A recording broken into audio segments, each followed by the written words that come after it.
Hello, everybody, and welcome to the July 11th, 2021 version of the Boxing Source radio show. I am your host, James Bell, the leader of the Boxing Source. You can follow us on social media through Facebook, Twitter, Instagram, and on YouTube. And, you can just go ahead and search for the Boxing Source through any of those social media outlets, and you'll be able to find us. You just have those, you'll see the icon there with the logo, with Floyd Mayweather and Andre Ward there that's shown. And that's how you know that it's a Boxing Source. But, here in this particular episode, we're going to be talking about a few topics here that, have been highlighted over the course of the week. Of course, the news that came down a few days ago in reference to the fight between Tyson Fury and Deontay Wilder. And we're going to go into what was said in the post-fight press conference with Manny Pacquiao and Errol Spence Jr. And we'll also have a few other tidbits here and there in reference to the sport of boxing that we'll be talking about. But first, wanted to, get into, what just happened about a few hours ago as you had the press conference there that was, on Fox. That's right.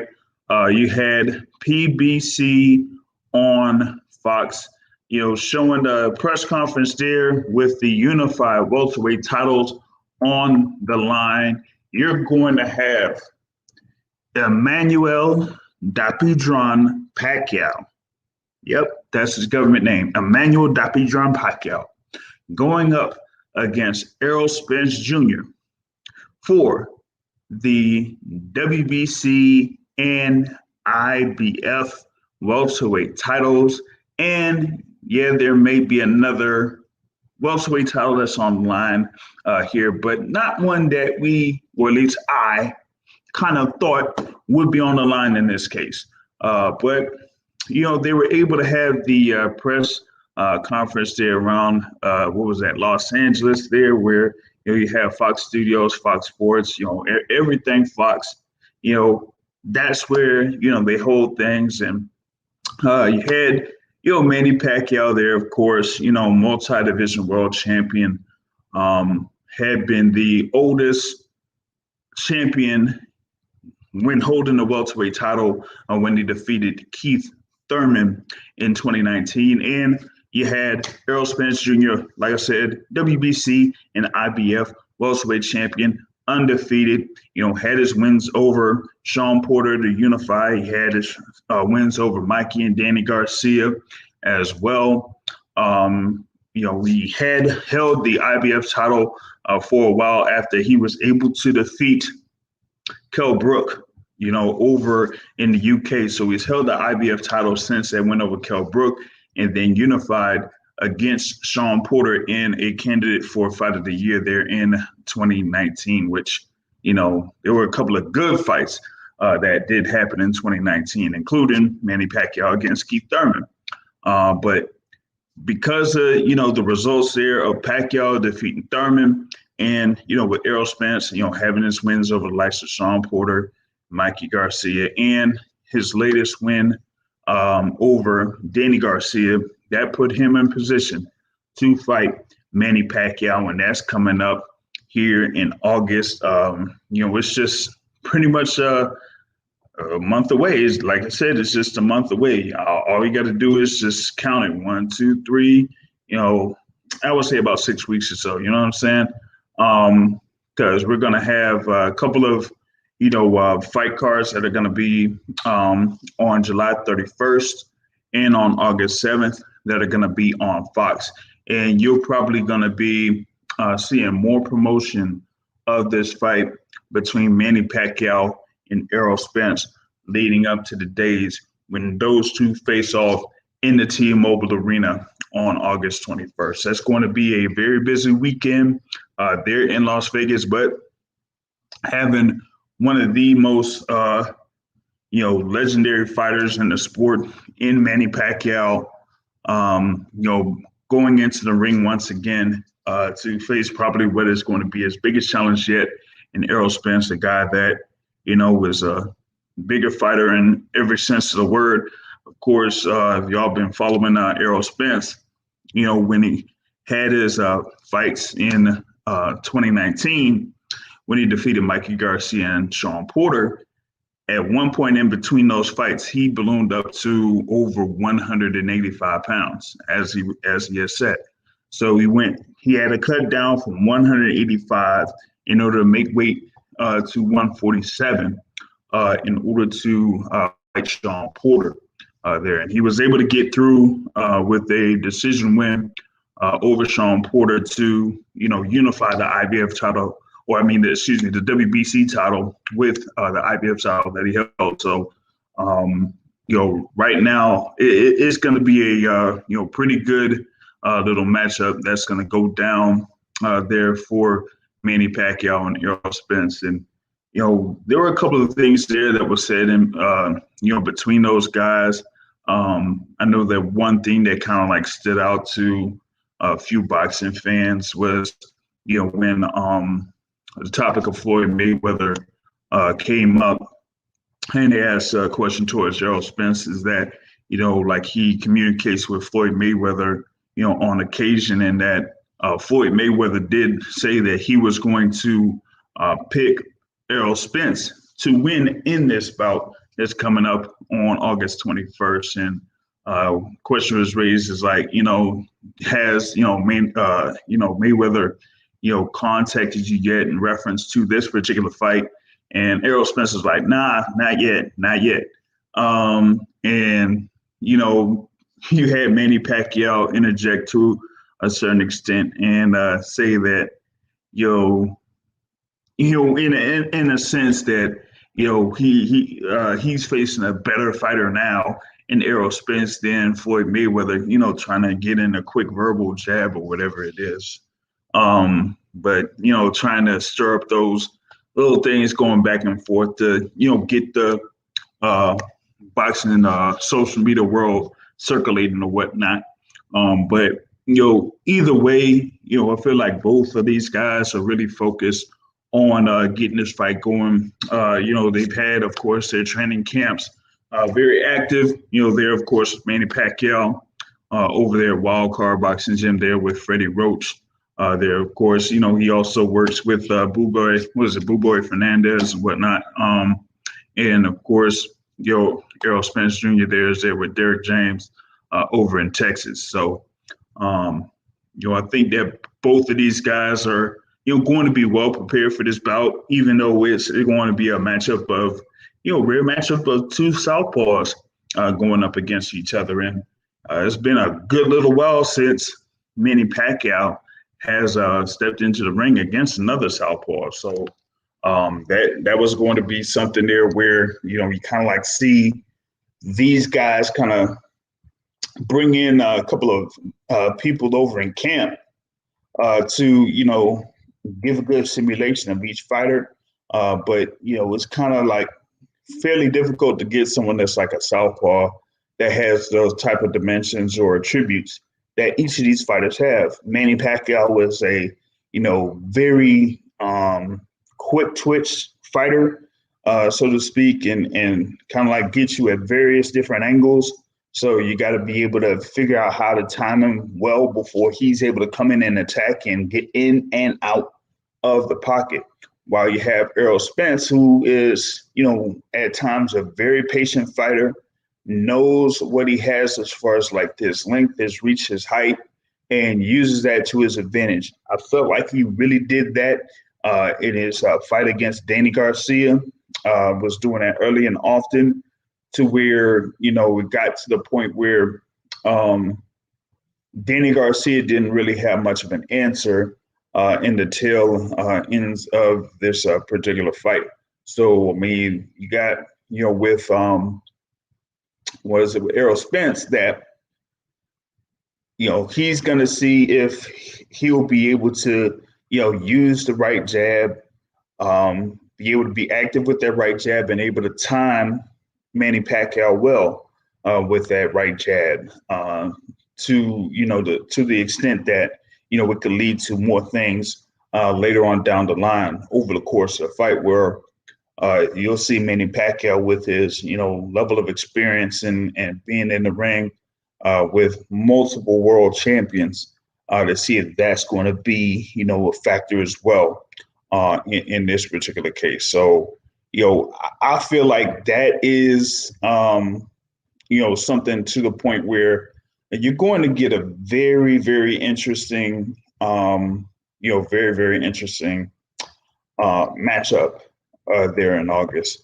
One of the other things that, kind of like stood out as far as like when it comes to this particular matchup is that, it looks like they are not going to have the WBA title on the line, as of, this moment, as far, as I have seen, the WBA had not really, made, a decision to have, Manny Pacquiao as their super champion.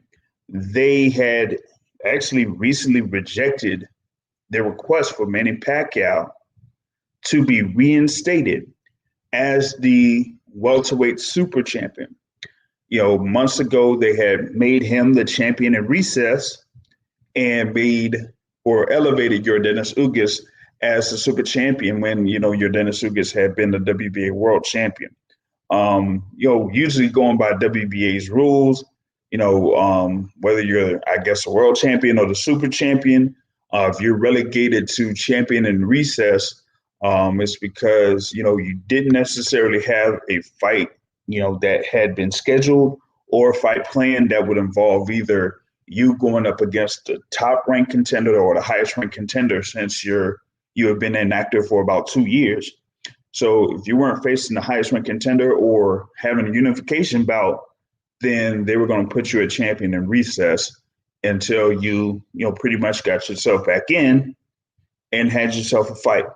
So when they had announced this fight, Pacquiao and Spence, I was figuring that they were going to reinstate him as the WBA super champion, since Spence is a unified champion himself with those WBC and IBF titles. But, going off of, what had been happening over the past couple of days, they, the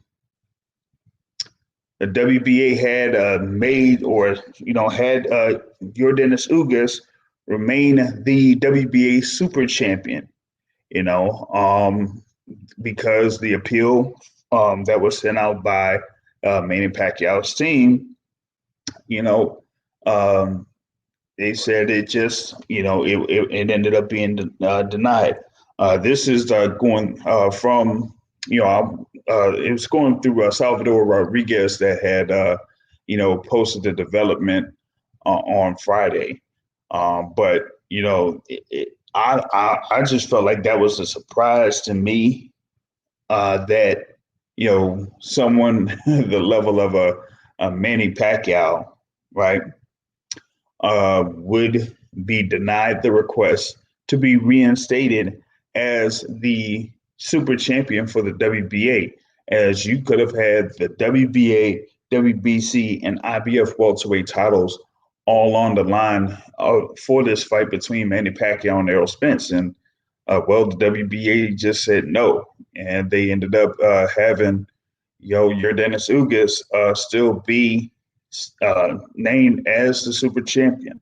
Now, with that being said, that makes it interesting to see what is going to end up happening as far as that particular title is concerned. If they're going to keep Yordenis Ugas as the WBA super champion, then we got to see, what is going to be positioned as his, next fight. And that is going to be the thing there. But it looked like they had tried to see if they could position something there for Yordenis Ugas. And if I'm not mistaken, they had seeing if they could try to put Yordenis Ugas in there in a fight against a quote unquote contender. But that particular contender seemed like, once they had the buzz as far as like who his opponent was going to be, that's Yordenis Ugas. You know what I'm saying? Then it's like, but we're going to see how this all develops. Me for one, maybe if they don't have this whole thing with Yordenis Ugas defending the title against, as kind of like rumored, Andre Berto, then maybe it could be against former champion Keith Thurman.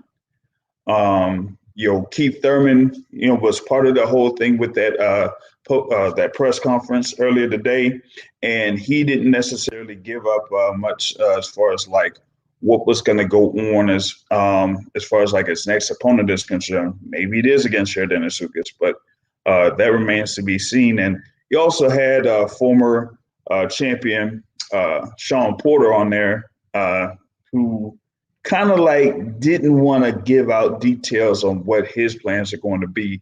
And he gave a little bit of a specific detail to that, which I kind of felt was a good thing on his part. Real quick, I wanted to bring in a guest here to this episode of the Boxing Source Radio Show. What's going on, Mike? What's going on, James? Not too much, man. Just driving to the house, man. Seems like I'm always doing something when I join the show. I ain't doing housework today. Yeah, at least it's not that. Yep. Yeah, feel you, man. Were you able to catch that press conference? No, I didn't catch it. You mind filling me in on what you saw or what you thought? Yeah, I'll do that. I think you still like have a little feedback on that, but yeah, the thing with Pacquiao and Spence, it was just a little bit of a friendly little face off or whatnot. That Manny Pacquiao isn't really that much of a contentious type dude. He'd be like, hey, Errol Spence, a great challenge, and looking forward to the fight. And Errol Spence, to a certain extent, is like, man, I'm prepared, man. This is what it's gonna be, man. I mean, it's Manny Pacquiao, is a Hall of Famer, man.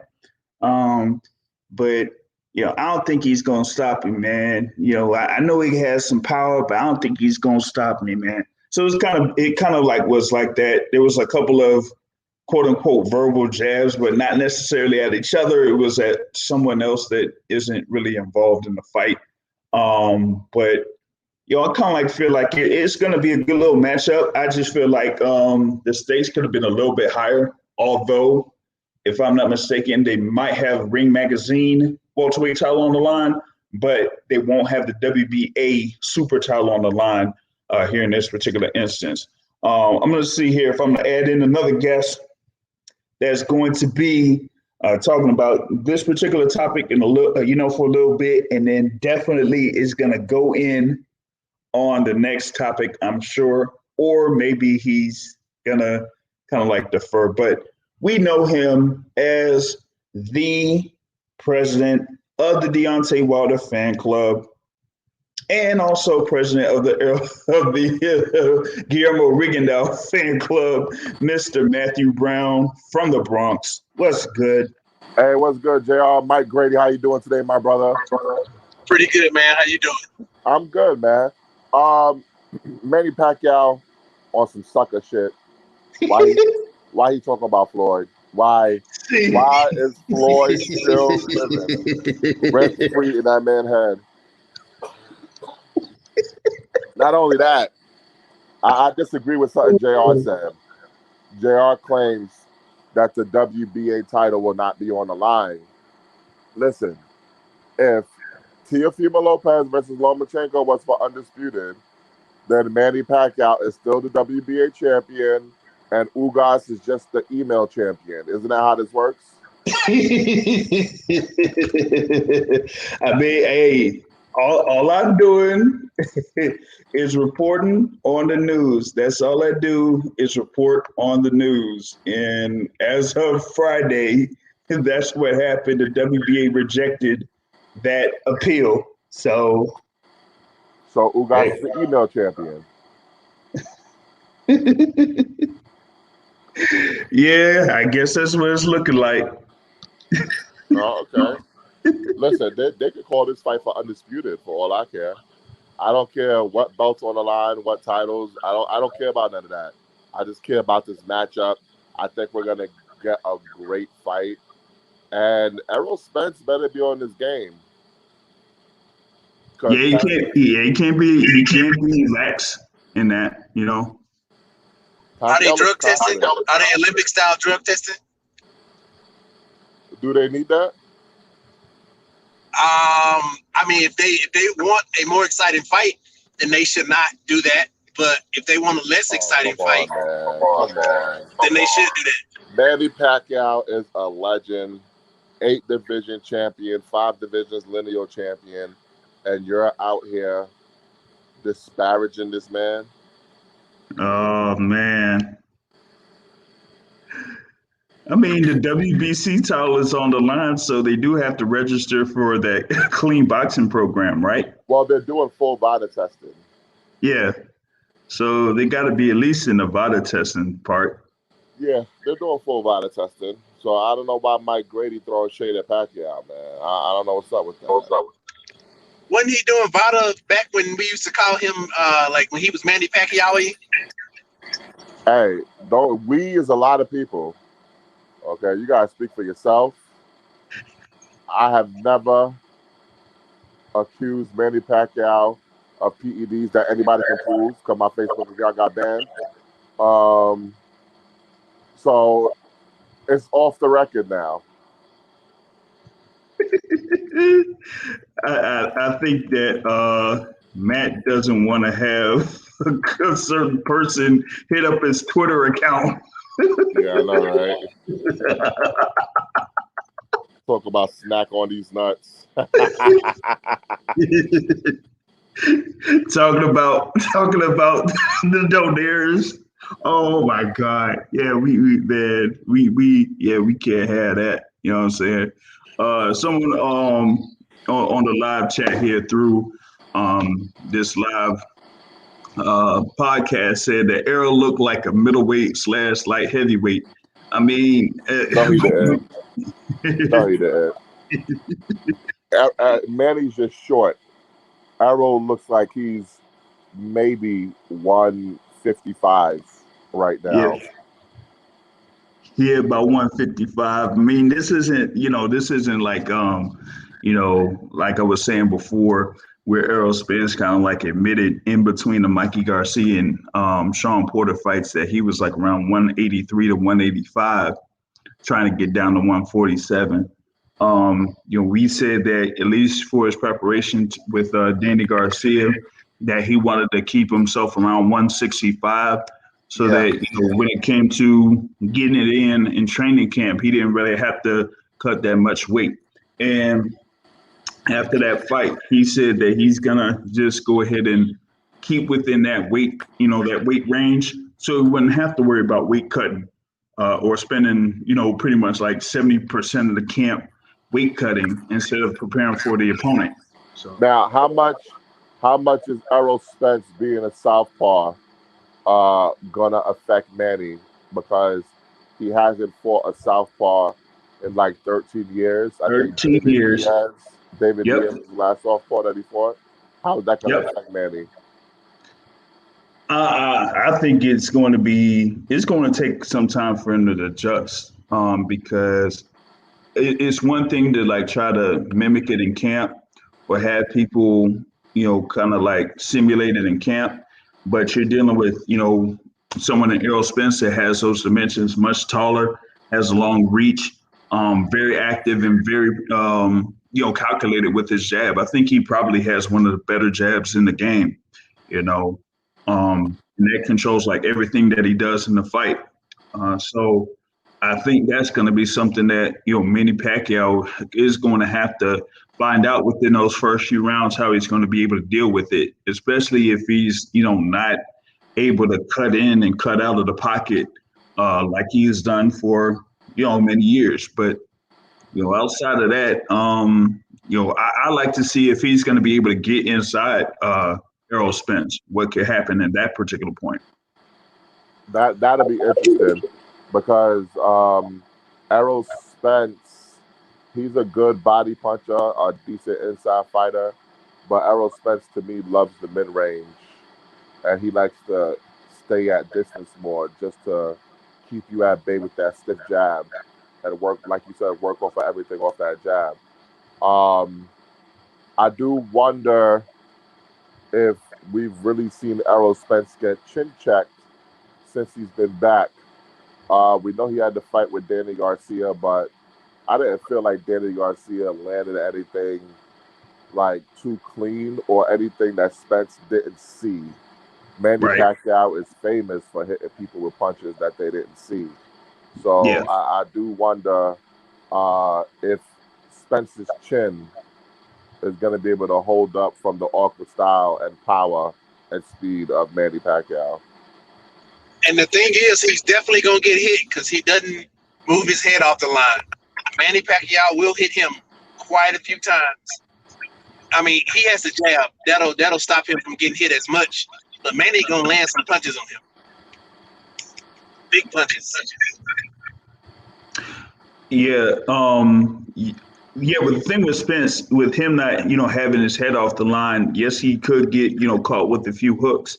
In the Danny Garcia fight, he was, getting hit a couple times from Danny Garcia, but you kind of like seen from Danny Garcia that he telegraphed a good number of those punches. Yeah. So it was like, yeah, he would be able to land, but there were like a good number of punches that Errol Spence was able to block too. So yeah, it would be interesting to see if Manny Pacquiao is able to, jump on him or be able to catch him, with a good hook or a good power shot. I think when Manny Pacquiao fought Keith Thurman, he was able to throw him off early and catch him off the, his back foot and also the foot positioning foot to foot in order to, score that knockdown in the first round. But also the timing kind of like threw off Keith Thurman a little bit until closer to the second half of the fight where he was able to get back into it, but it just ended up not being enough to get the decision through the scorecards there. But, me, I initially feel like it's something for it's a fight that Errol Spence to, pretty much showcase himself. Some people pretty much have him around top 5 pound for pound. And going up against a guy that was probably one of the top pound for pound fighters of all time in Manny Pacquiao, if he's able to get this win, it'll be a good little notch on his resume. But if he's able to knock him out, that would really be something. It's just how would people kind of receive that news if he is able to knock him out. I don't think it's going to be like how Manny Pacquiao fought Oscar De La Hoya. I don't think it's going to be like that as far as how it's perceived. But I think it's going to be something that'll really, have people, more people, I would say, respect Errol Spence there as far as his standing in the welterweight division. What I will say is that I bet you I like Terrence Crawford, but he's going to get more delusional to say that he deserves to be above him. If Crawford beats Manny Pacquiao, I don't care how he beats him. If he beats him, Spence. I'm sorry. If Spence beats Manny Pacquiao, Crawford will still say he's legitimately the top welterweight, which will not be in the realm of being possible at that point. But I don't blame him for saying that. Well, at no point has Crawford been the top welterweight. In all his years at welterweight, yes. He's never been the top welterweight. So, to me, I agree. That's just talking. Yeah, like I was saying with resumes, man. You have your welterweight resume of Jeff Horn, Jose Benavidez, Amir Khan, Gidigis Kavaliauskas, and Kell Brook. That is not near, what Errol Spence had been able to do in the welterweight division, especially recently. So, yeah, you may hold a, WBO title there, but, people kind of like bring up that, resume there at welterweight, and, they're not necessarily impressed with it. I mean, have we even seen Jose Benavidez since that loss to Terrence Crawford? No, but we will be. We'll be seeing him in August.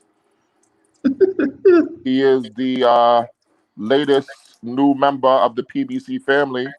So he's going to be fighting in August on his brother, David Benavidez's undercard.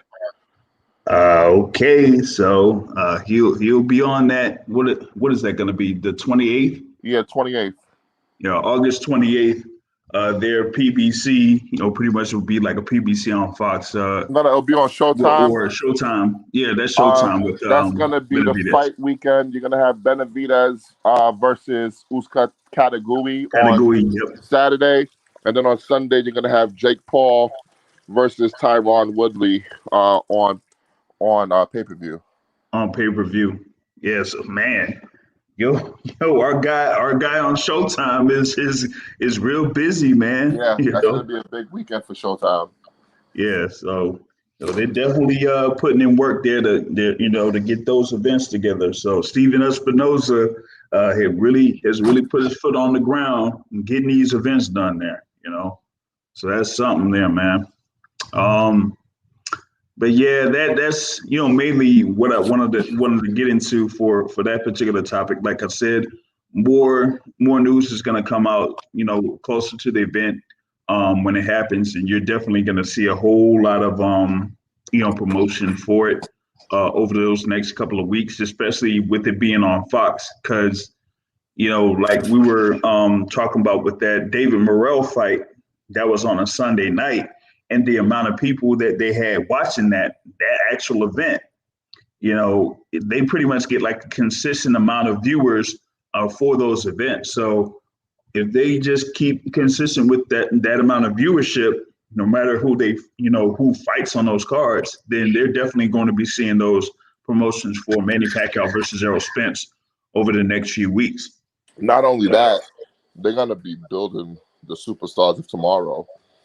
Because 1.4 million people saw Morrell send that guy to hell in the first round. People like first round knockouts. Yeah, but the thing on the on July 31st there, Michael Polite Coffee against Gerald Washington. Yeah, it's gonna be two heavyweights right there. So. Oh man. So maybe it'll be like that co-feature bout that was on that thing for Morrell and what is it?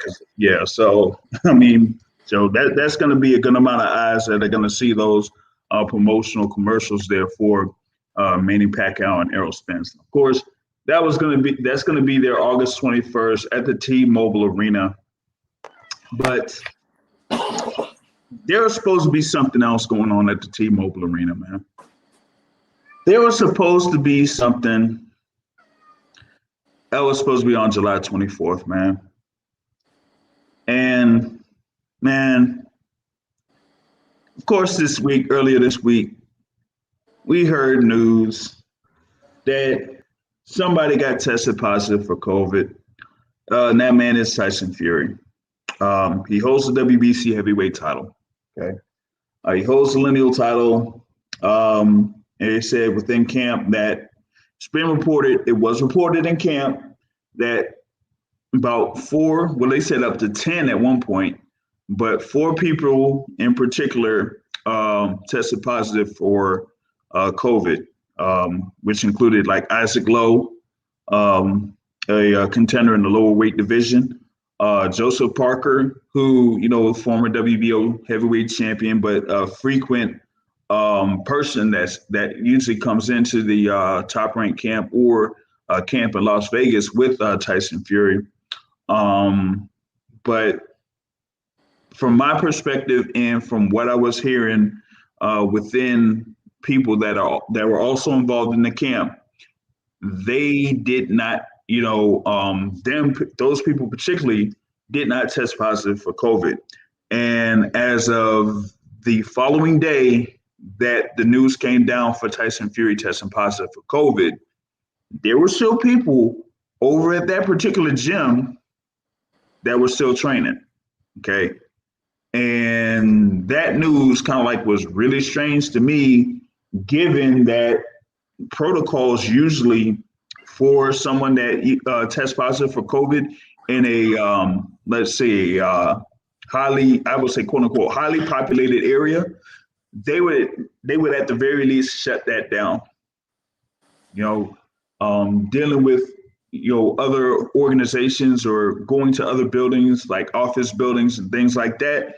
If there was somebody that had tested positive for COVID-19, they would close that office down, at least for the next day, to go through cleaning protocols. Yeah, not only that, they would set up contact tracing.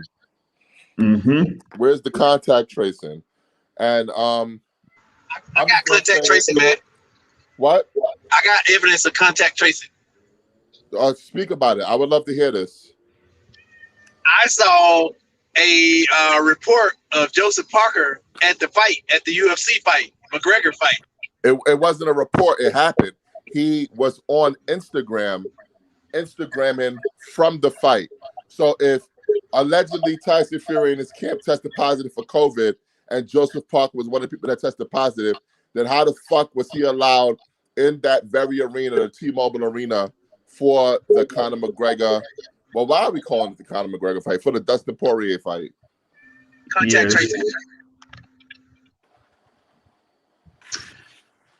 Well, I mean, the only other thing they could probably say is that, they did a COVID test the following day and it came back negative. But have we seen any deleted the testing that came in for the following day after this? So why he deleted the post? Well, Joseph Parker, man. Joseph Parker. Matt, you saw what I told you that day when the news came down. So all I'm like is this, right? So now they're planning on rescheduling this fight. JR, before you move on to that, okay, I just need you to be honest. Tell the truth, JR. All right, I know you hate Deontay. I know you're a hater.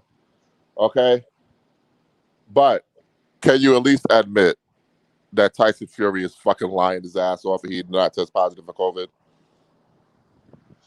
Hey, I report what I report. So you could get anything. What you could get is what I report. I have to be the reporter, a boxing reporter, and from what I reported, you can make your conclusions. So, but there you go. Have an opinion.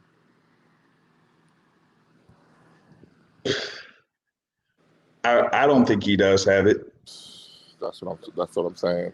I don't think so. I don't think he has it. But there's many different elements to it, but I don't think he has it.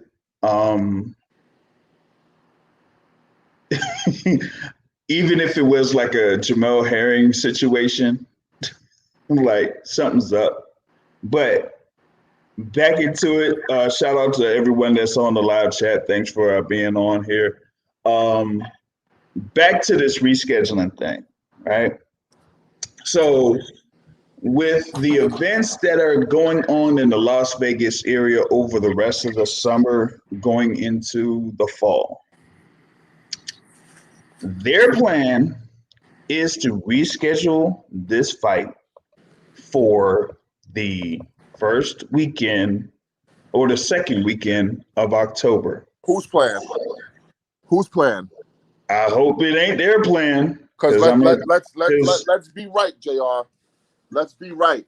Have you heard any of this rescheduling nonsense and this October nonsense from anybody connected with Wilder? No.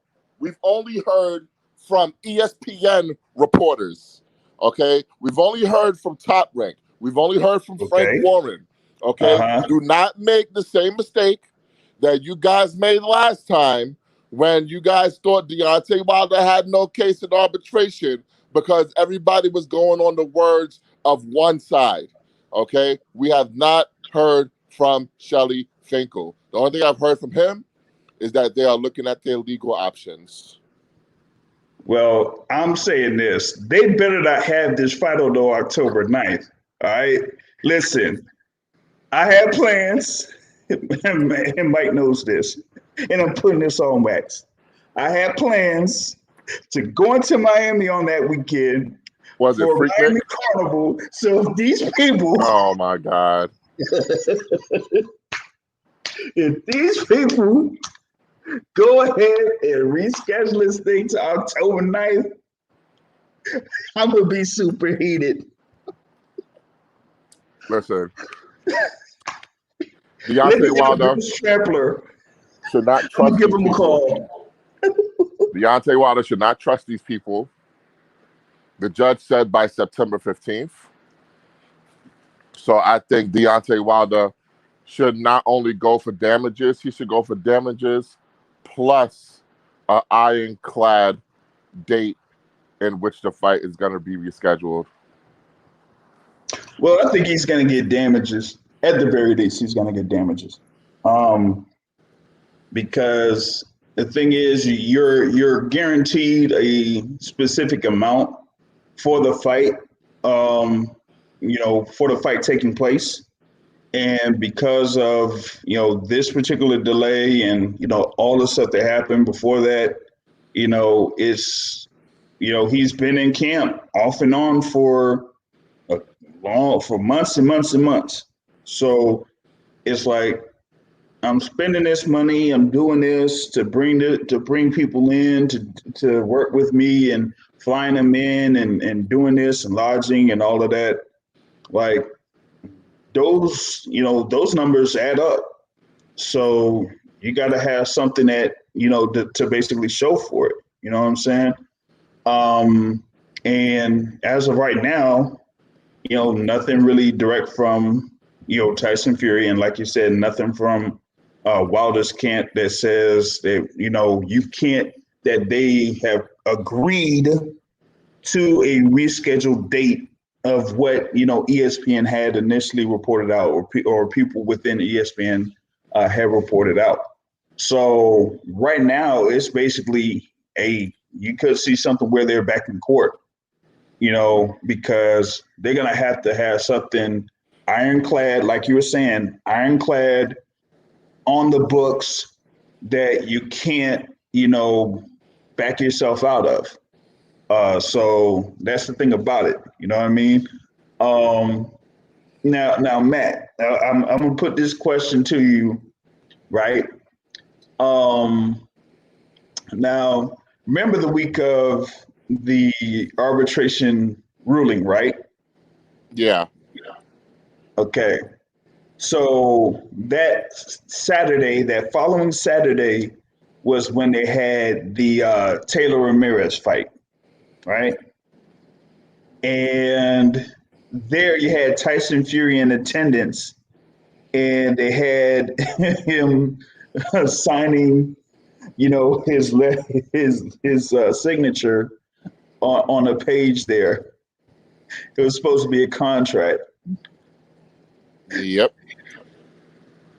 You sure that he really wanted to go through all that?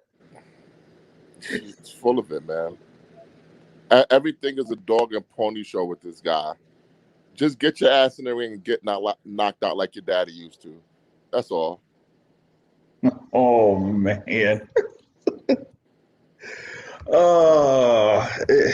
It's just a whole mess. This is, stuff that people within the boxing world, kind of like seen from Tyson Fury. People have gotten a swerve, so to speak, when it comes to Tyson Fury and fights getting made or fights not getting made. And it's a bad look. It's a real bad look. And so right now it just shows like the level of unprofessionalism on his part to not, go forward and have this particular fight. You know what I mean? And So it's bad for boxing.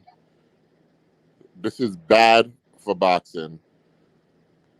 because of the level of, the amount of revenue that they could have generated for this particular fight, it could have been, real huge. And the people in Vegas are very upset.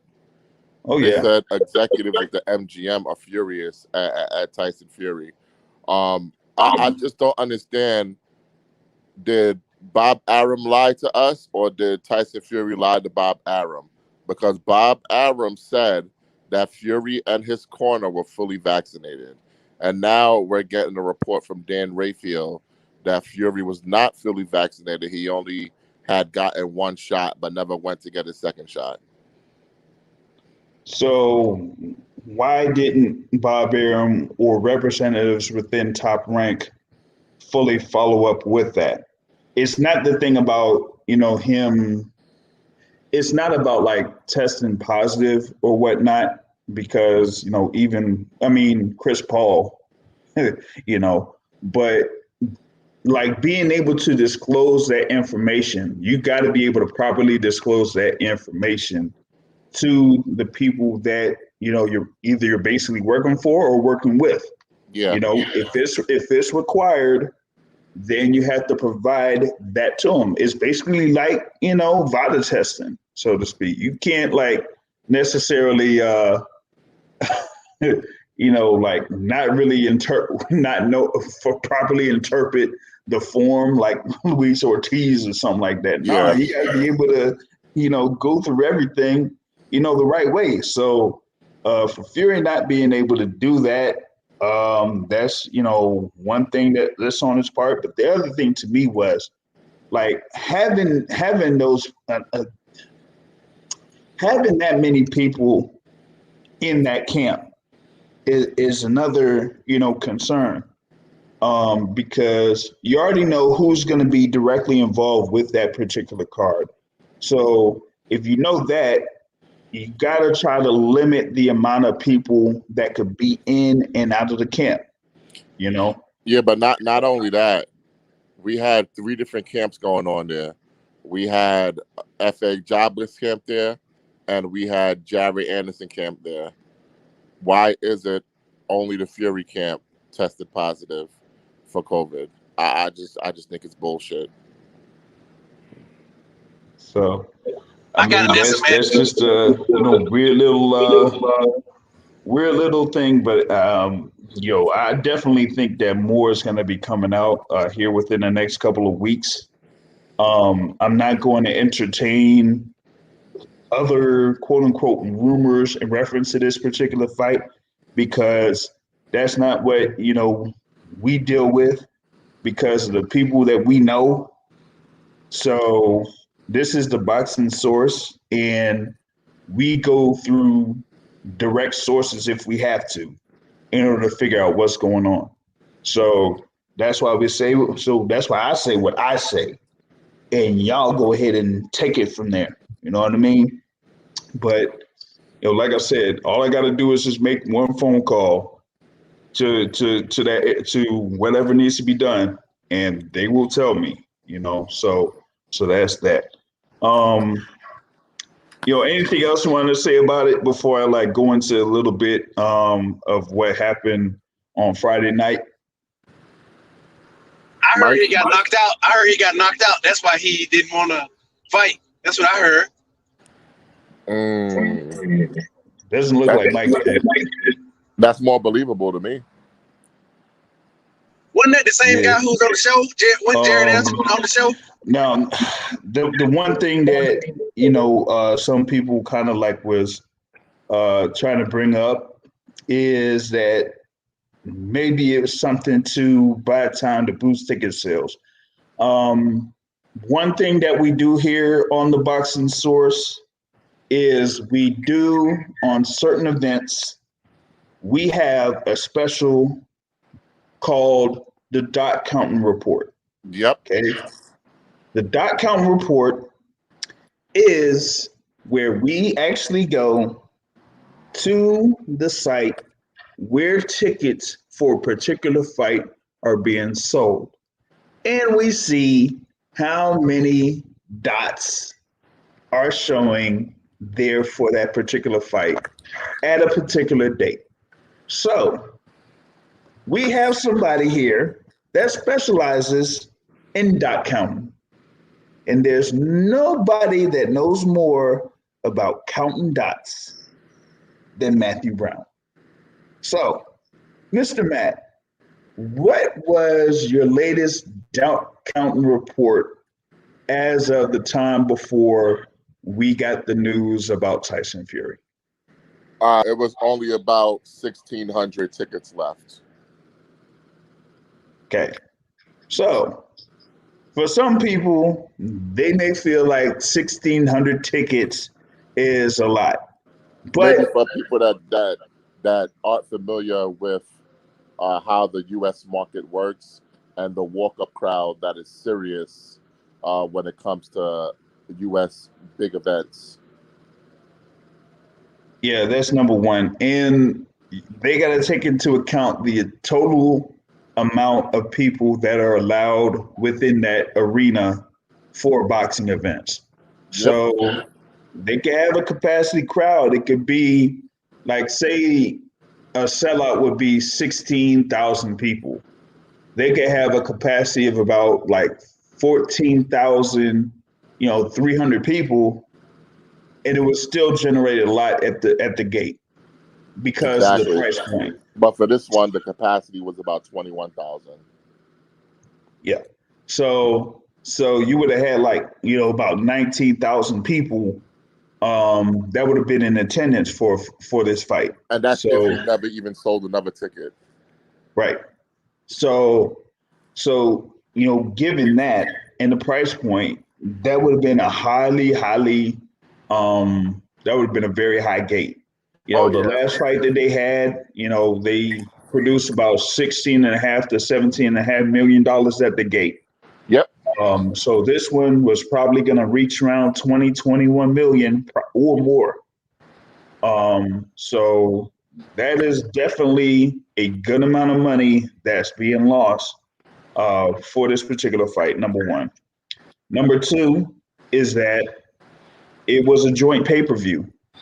It's not necessarily fully Disney because Disney does not, run over Fox itself or like Fox Sports. It's only like a few things within the Fox area of networks, and it's more of like the motion picture They bought side. the Fox movie business. Yeah, so it's mainly motion pictures, but not like actual television. Like Rupert Murdoch still, owns that portion. Fox News and Fox Sports are standalone. Yeah. So that's another thing there is like those representatives at Fox are not happy because this was supposed to be Disney ESPN's turn to kind of like, go forward with most of this stuff. And yeah, they're not very happy about this either. So there's definitely a lot of pressure on Fury's and Top Rank side to have this fight happen and get this fight done. Now, what happens with the tickets that were already bought? Because I'm under the impression that Access doesn't give refunds. They just let you hold your ticket until the event is rescheduled. Is that accurate? I wouldn't know necessarily because Access to me is like a fairly new thing. Yeah.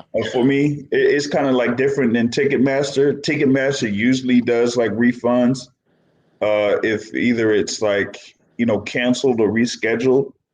But as far as like Access is concerned, I don't know if they have, done anything yet. Maybe if I have one of those, what is those sports flash reports or whatever it is. Okay, this thing now it says on Access that the Fury versus Wilder fight is TBD. Wow. They Are they still selling tickets? They finally put in that faded TBD announcement. Yeah, on basically there. Terrence Crawford's next opponent. Well, I thought it was going to be Cepeda, but but regardless, but still, you could still have, as of this moment, we can still do a dot count report. Oh, so they are still selling tickets. Yeah, they are still selling tickets. Okay, they're not You can refunding still, nobody. you could still have a dot count report. There are still a few rows that are available for sale. Yeah, they are not refunding nobody. They said, listen, we don't care what this crackhead doing. Yeah, y'all paid for it. This is what y'all getting. Listen, if y'all want to go ahead and pay $2,500, go right ahead. What happens to the hotels that people bought? Now, one other thing here, though. Can you hear me, Jay? Yo, yeah. What happens to the hotels that people pay for? They definitely don't refund those, right? Woo. Hotels, flights, travel plans, Airbnbs or whatever it is. Usually they would do credit, especially if it's something like a casino thing. So they probably would end up doing credit. One person that said like no refunds. Like I was saying, man, no refunds. It's probably gonna be credit, like a voucher. Let's say you could reschedule to see if you could have a reservation at another date in the hotel. But unless if there's something where you could directly say that you did this because you were going to that fight on that date, then they really don't, they're really not that lenient on that. Real quick though, before I get into the next topic, one person has brought up the topic reference to the venue and T-Mobile Arena and capacity. They compared, the amount of people that would have been in there for Fury Wilder 3 to the amount of people that were in attendance for Canelo Alvarez versus Billy Joe Saunders. Okay. The thing about it is, right? Canelo is Canelo, but you're not going to have that particular price point at a fight over at AT&T Stadium. Exactly. But that was a stupid comparison. It's not going to happen. I mean, usually, you could go on Google or whatever it is, and you could, just look it up right now. Canelo versus Saunders didn't even generate 10 million at the gate. Yeah. So like, what are we even talking about here? Like, if you're gonna say that, the nosebleed seats are like nosebleeds were as low as $70.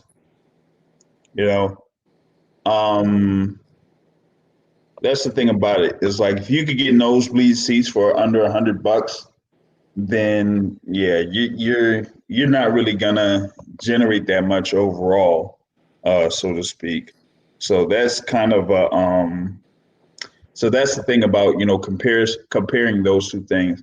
Like you could have, like I said, you could have Spence versus Danny Garcia. That was at AT&T Stadium. Now they didn't have 70,000, but they had around like 20. What was that, about like 20,000 or so? Yeah. Of that. So that's the thing, right? So, and we had the report as of last month that what they say through Jake Donovan that the gate was just a shade over $9 million. Yep.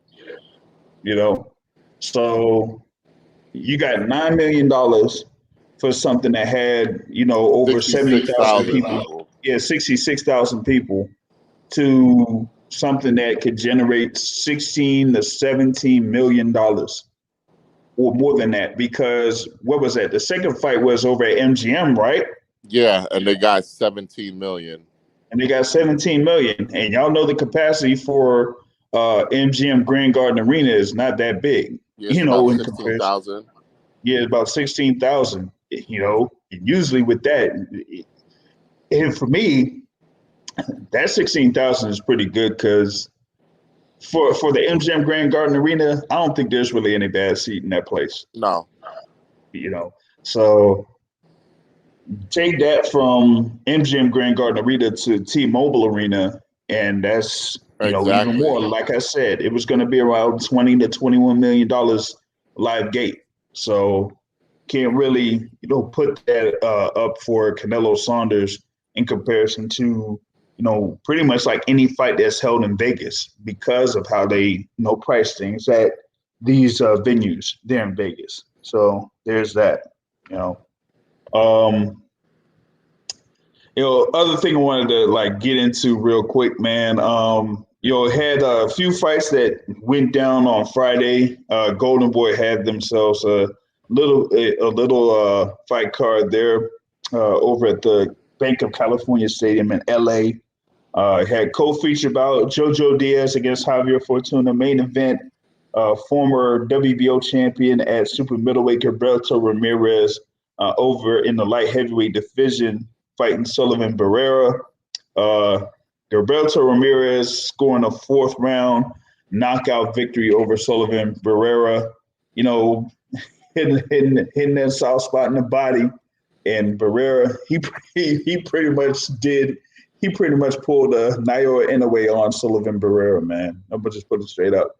He just pulled a Naoya Inoue on Sullivan Barrera and got that KO win. He's now 42-0. And JoJo Diaz versus Javier Fortuna, man. I picked Fortuna at the last minute. I picked Fortuna by decision, but it ended up being JoJo Diaz with the unanimous decision win. There to be the WBC interim champion, another one of those belts that the interim title, the diamond title, the franchise title. How many titles they got there at lightweight? Franchise champion, WBC champion, interim champion. Oh, and now JoJo Diaz is, now saying, "Oh, I want to fight Devin Haney and this and that." And I'm see. Yeah, we'll see. You're right. We'll see. There's some people that are suggesting that maybe he should go in there in the ring against Ryan Garcia. I'm like, why? Like, that really isn't a good look. You mean you would be able to pass on facing the world champ in Devin Haney to fight Ryan Garcia? That make no sense. Exactly. And if you really want to fight Ryan Garcia, why don't you go into that fight with a title? Go beat Devin Haney first. Yep. Definitely. I would just go ahead and do that. Yeah, it's not like JoJo Diaz is a big name where, oh my God, it's such a big matchup. Go in there with a belt. Give Ryan Garcia an incentive to fight you. Yep, basically. Nah, he's probably gonna be like, oh, like they were doing in the build up to the fight. They were like, oh man, at least I'm able to step up and fight Javier Fortuna. Ryan Garcia wouldn't do it. I'm like, okay, all right, but what does that mean? Like facing Javier Fortuna. Yeah, Fortuna is a tough opponent, but the thing about it is that you gotta be able to say like, hey, look, what has he done to really be a serious threat to being a world champion? Outside of his performance against Robert Easter Jr. a few years ago, we really hadn't seen him in a very significant bout, up to this point. So that's the thing. That's the thing you got here, So JoJo, I think you should just work towards fighting the quote unquote free agent in Devin Haney, and then see what you could do there. How about this? Maybe JoJo Diaz could have another fight on Showtime against Devin Haney. like he had on Showtime against Gary Russell Jr. Yep. You know, I mean, Devin Haney's been on Showtime. You know, so maybe they could have him return, and it'll be against JoJo Diaz. So why not?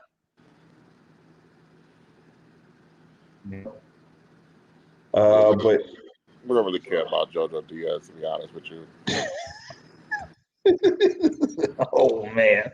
What about what Zurdo did? Because I know you were a Zurdo fan, Let's go.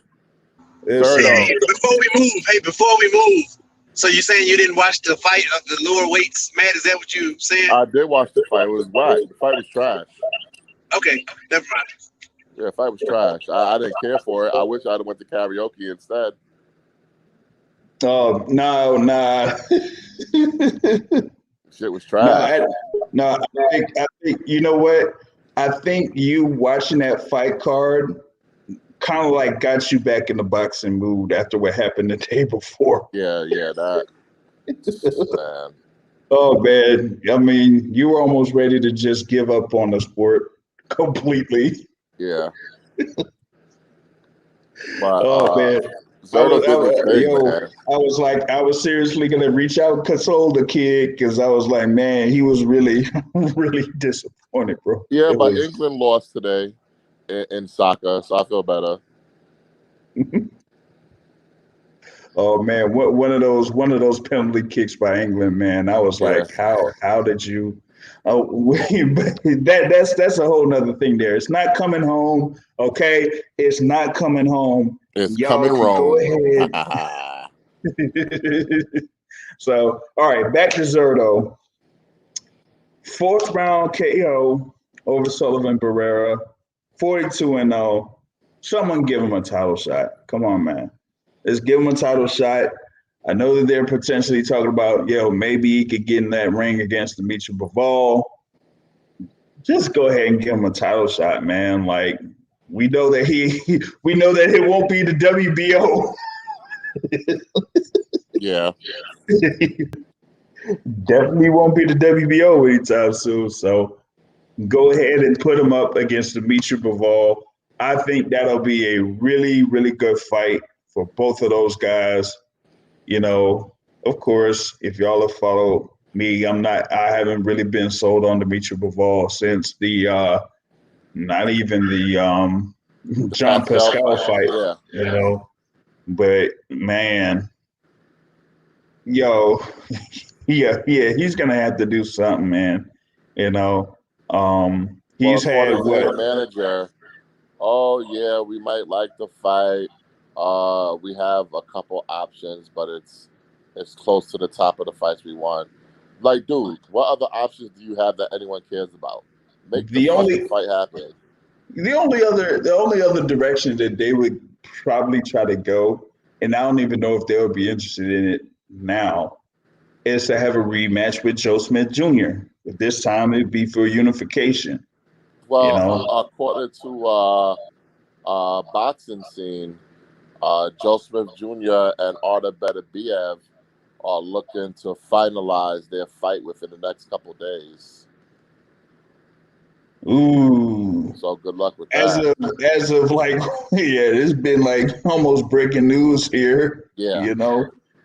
Yeah, it just came down a few minutes ago. Yeah, a few minutes ago, that Mauricio Sulaiman had been notified that the unification could be held for September 18th in New York.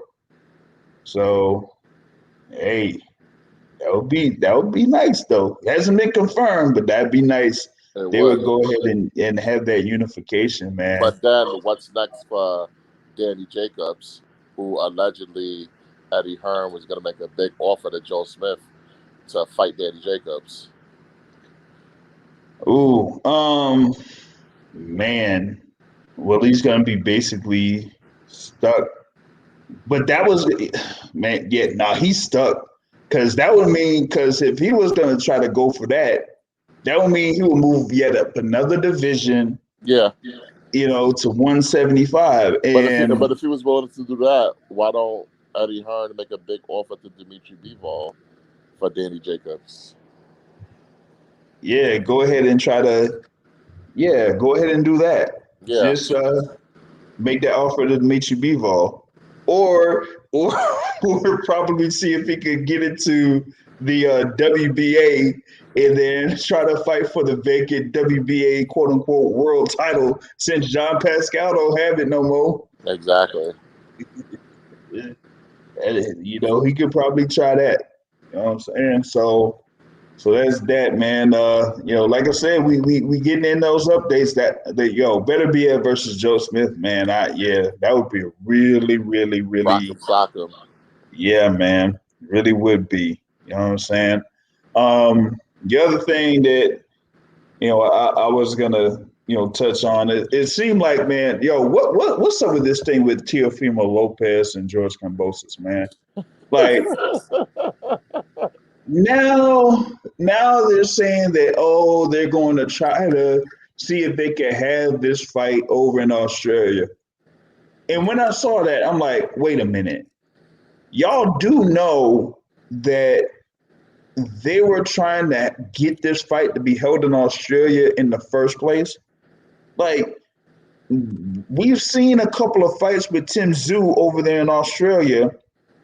And his latest one, that was, you know, what was that, Wednesday? And it had a capacity crowd out there. So why not just go ahead and have that title defense over in Australia? Why were you going to go over and try to reserve a baseball stadium in the Miami area for this type of fight? Because you know, Triller, they're trying to do the whole we're doing sports, where we're doing concerts and events and all this shit. You know, the Rock Nation type thing. Man. Yeah, basically they were doing too much. Man. And they signed up Jim Lampley for this. Yeah, it's crying ass.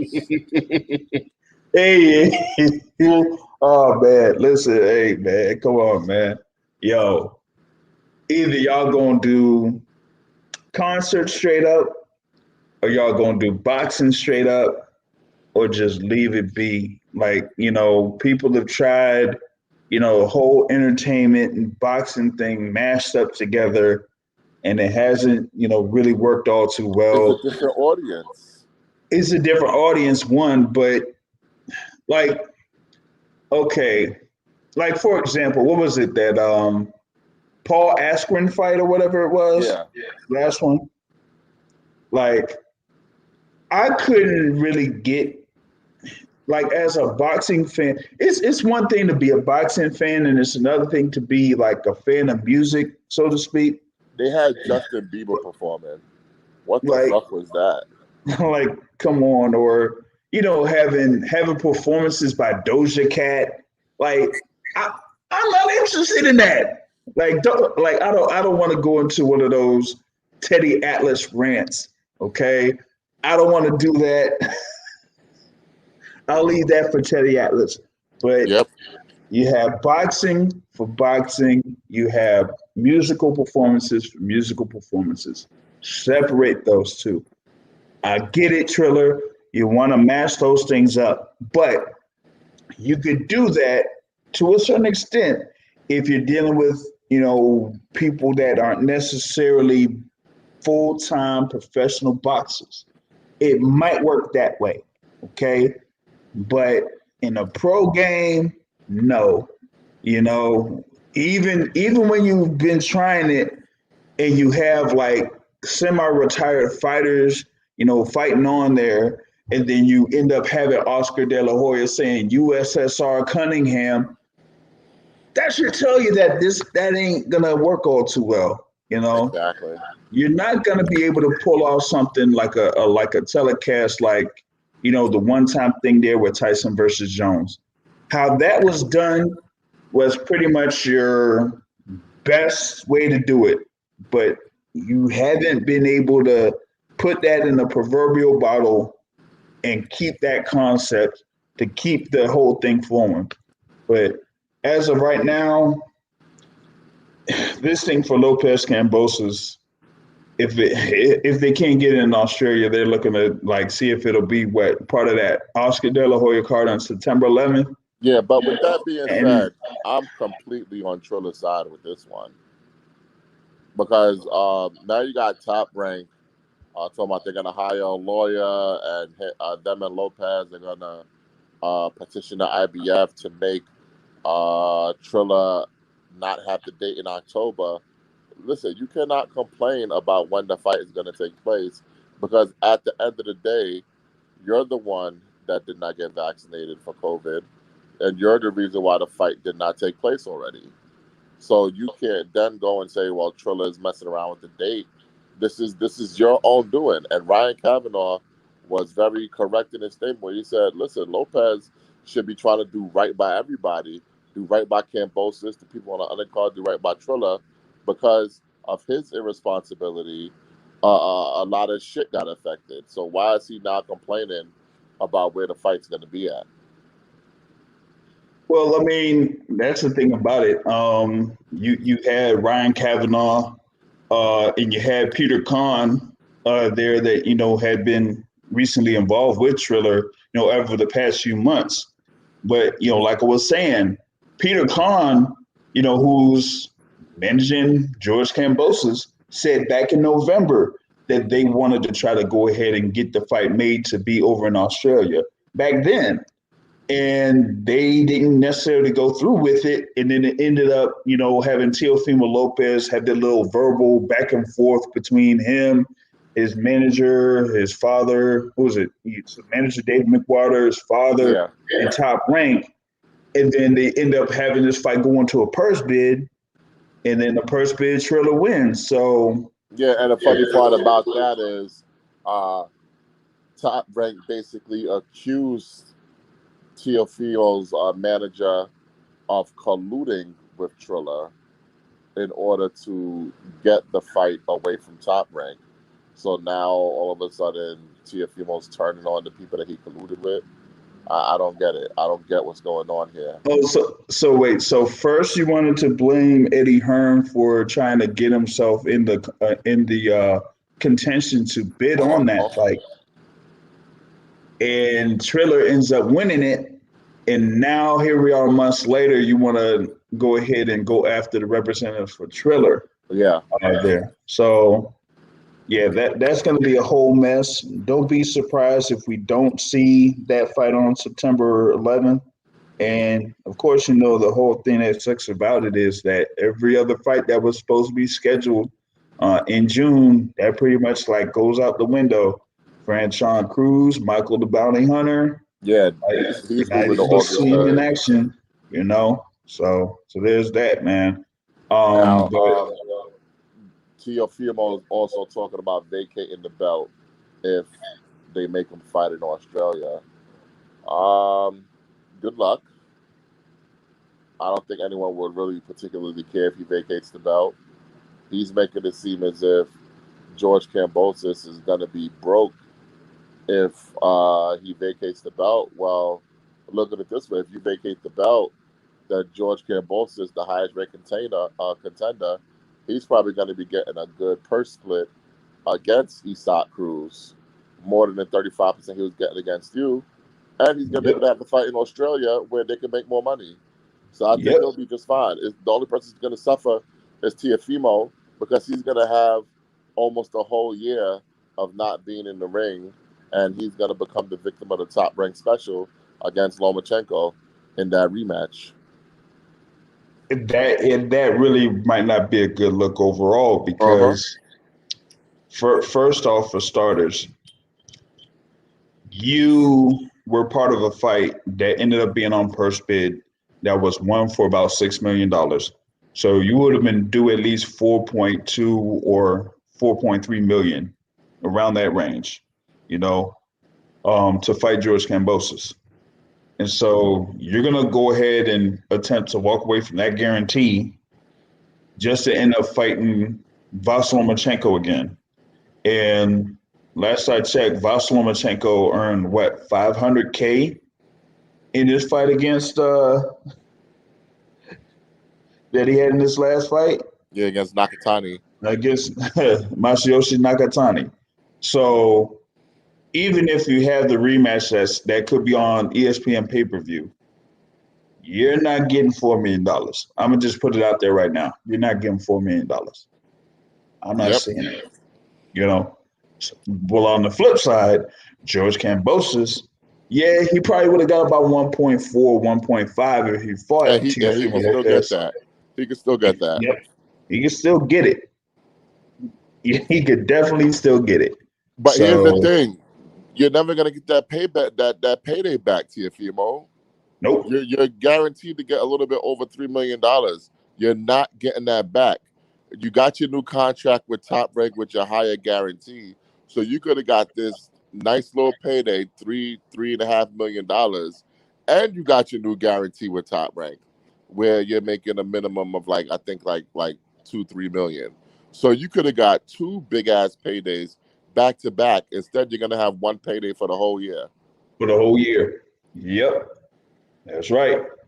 You know, because this thing here for August, like, you know, more and more people are like, nah, that fight in August is not gonna happen. August 14th, nope. Mm-mm. You know, you're just not seeing it. So good luck for Teofimo Lopez on that part. Hopefully he gets that thing all arranged and done on that sense. You know, one thing that was kind of like put on this live chat here for the podcast, for the, I guess, the boxing and entertainment part, someone mentioned the name that you didn't want to mention. You know, even after his, you know, significant injury, and he's going to be out for at least 6 months. Even if they like were able to get him back into shape, in that he wouldn't necessarily have to be on another UFC card. He could probably still do something in boxing and still, you know, kind of like make something. Like even if he fought one of the Paul brothers, like it could be Paul versus McGregor, and then they still could probably get people to watch, you know? So, hey, sometimes that's the game of boxing for you, you know, the business of boxing in particular, to where you could have two people that aren't necessarily professional boxers or haven't, you know, been in that game, you know, still be able to make a considerable amount of money, depending on who they're putting the ring with. So there you go. You know what I mean?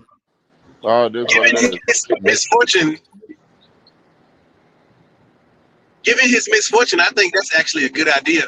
It sucks to see what happened to him, though. That seems like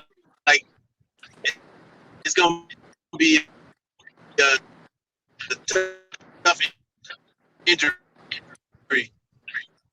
in terms of his movement, in terms of, you know, just like how, you know, it's probably his best bet to maximize, you know, money and punishment. Yeah, it would be, because he would definitely be a sitting duck if he was back in the octagon, because who knows if he would be able to move very well with his legs coming off of that injury. So, man, who gives a fuck? Put him in the ring with Jake Paul. Send him to hell once and for all. Have him get knocked out by Jake Paul. Yep. That would be something. That would definitely be something if that ended up happening. Jake Paul with a knockout over Conor McGregor. Oh man.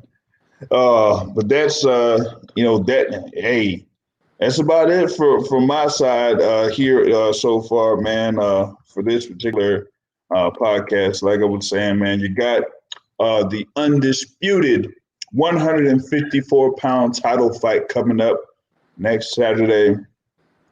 Brian Carlos Castano against Jermell Charlo. I'm not gonna say what the nickname. Magamel Charlo. Oh God. Oh man. What you say, AKA Mr. Race Don't Matter? Oh no. Who you got winning that fight?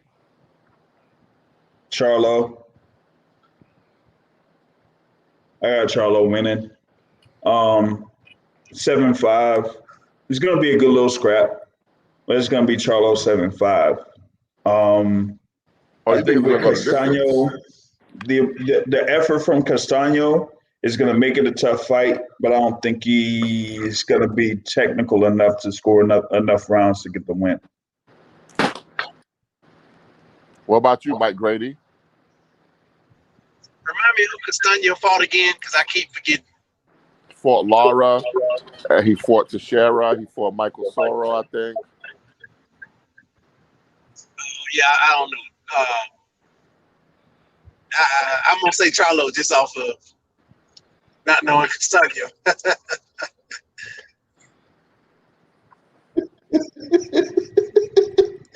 I feel judged. I feel judged. I feel judged. Ask this guy, man. Man, I don't know this guy. Remind me what happened in the Lara fight, because I did watch the fight. I just don't remember. Like, who remember boring fights? Some people think that Castano won. I thought Lara won. The draw was okay.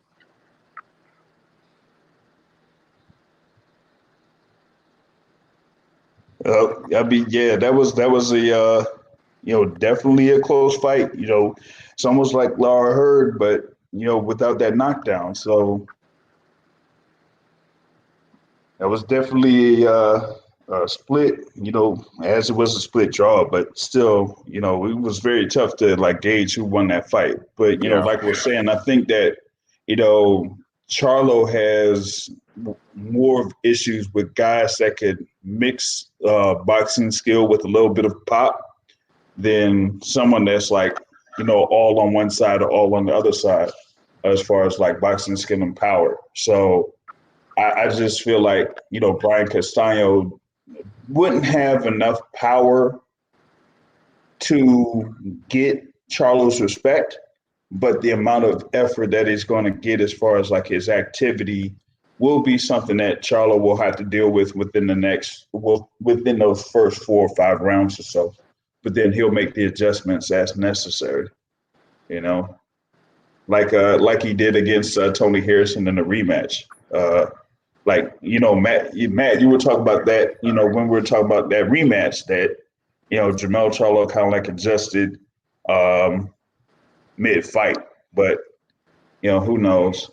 Like you said, you're not good. You could pick Charlo to win, but you ain't supporting the guy anymore. Yeah, I'm good. What other fights are on that card? Because honestly, I stopped looking at that card after Jermell was on his bullshit. Amilcar Vidal versus Emmanuel Alim at middleweight. Okay. This is showtime here. Bakram Murtazaliev versus Chiari Gray at super welterweight. This is a trash card. That's the card? That's the card.